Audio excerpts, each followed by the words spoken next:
Ederson platformasının təsis etdiyi və Şantem MC'nin də maliyyələşdirdiyi PHP dərsləri davam edir. Bugünkü mövzumuz rekursiyadır.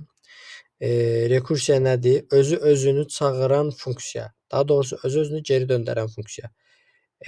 Bunu ən yaxşı başa düşəcəyimiz yer riyaziyyatda faktorialdır. Faktorialın istifadəsi nətərdir?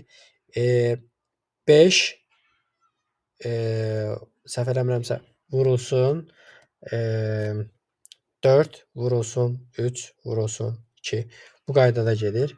Onun üçün faktorial, çox böyük faktorialları yoxlamayın bu arada. 2000 faktorial falan yoxlamayın. Ona kompüterin gücü də çatmaz, proqramın gücü də çatmaz. Səhifə yüklənmiş olar. Onun üçün də faktorial deyə bir rəqəm buranı sildim. Qəşəng. Faktorial deyə bir funksiya qeyd elədim. Bunu ağarmağa çalışır. Allah bilir. Dollar rəqəm bərabərdir 5. 5 faktorialı hesablayaq. 5 faktorialı hesablamaqdan ötürü mən birinci faktorial funksiyasını çağıram. Faktorial funksiyasının içində nə olacaq? Return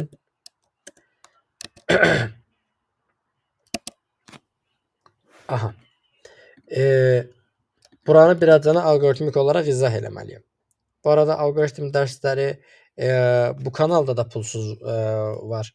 Algoritmin yüksək səviyyəli dərsləri, hansı ki o təməl floqoritmlə olmayan, daha belə proqramistlərə lazım olan algoritmlər ederson.com-da da var. Oradan dərsləri almağı unutmayın. Belə bir elan da eləyim.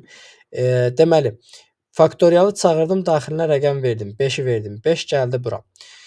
5-i götürür və əgər 5 0 deyilsə, bu şərti yoxlamalıyam. Çünki mənfiyə gedə bilərik. Əgər 0 deyilsə də rəqəmi götür, bir əksi ilə vur. Faktorialı görürsüz yenə çağırır. Funksiya geri döndərir, ancaq faktorialı çağırır. Rəqəmi götürür yenə. 1 çıxır, faktorialı çağırır. Burada 5 ilə çağırmışdım. Burada 4 ilə çağırmışam. 4 ilə çağırandan sonra gəldi bura 4 ilə gəlibdi, eləmi? Buranı belə bir açım. Yavaş-yavaş yazaq. Bu dərs hamıya zulm olub. Mənə Instagramdan yazanlar var. Faktorialı nətər yazaq, nətər həll eləyək. Onun üçün belə izahını verirəm. Birinci addım. Çağırdım 5 return 4. İkinci addım çağırır 4 return 3. Burada rəqəm 4 olaraq götürür. Sonra neçəni çağırır? 3'ü çağırır. Üçüncü addım rəqəm 3 return 2. Dördüncü addım rəqəm 2 return 1. Beşinci addım rəqəm 1 return 0. 0'a qədər gəlmir. Return eləmir. Burada dayandı. Deməli, bu qaydada davam edir. Hər səfər funksiya özünü çağırır. Rekursiya dediğimiz budur.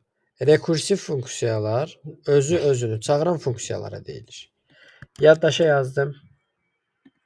Ekrana bir şey yazdırmamışıq biz. Bunun nəticəsini necə görəcəyimiz bəlli deyil. Hətta buraya yazsam qarışıq olacaqdı. Onun üçün də buraya yazıram. Eko rəqəm faktorial. Faktorial 5'in 120 imiş.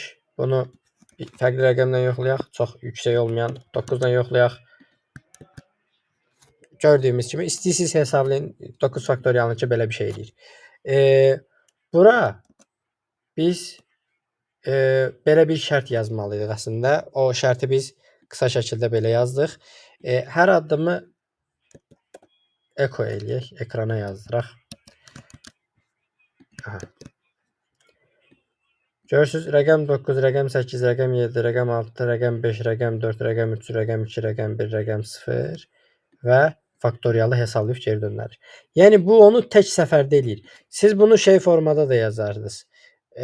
For formasında da yazardınız, nə bilim, fərqli formada da yaza bilərdiniz. Amma rekursiyada geridən gəlmə hərəkəti var. Məsələn, biz 9 verdik axı birinci rəqəmi.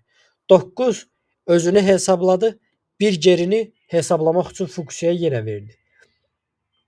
8-i verdi və 8 özünü də hesabladı və geri 7-ni verdi. Yəni bu ardıcıllıq alqoritmik olaraq strukturu belədir. Bunu dərslərdə soruşurlar. Tapşırıq olaraq da verirlər. İstifadə edə bilərsiniz. Kodun qısa sintaksi budur. Hətta bunu müəllimləriniz bəzən başa düşməyə bilər. Onun o biri versiyasını da gördünüz. Oradan da istifadə edə bilərsiniz. Strukturunu başa düşdünüzsə də